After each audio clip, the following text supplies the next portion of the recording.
ప్రజలందరికీ, జన సైనికులకు, బీజేపీ నాయకులకు, కార్యకర్తలకు, కొవ్వూరు ప్రజలందరికీ కూడా నమస్కారాలు, అభినందనలు, శుభాకాంక్షలు.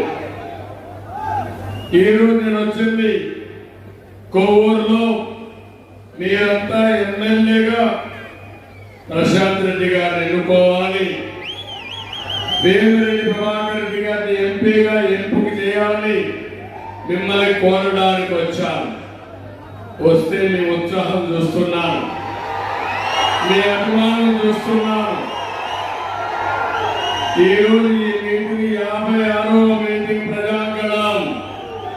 ఎక్కడికి పోయినా ఇదే ఉత్సాహం.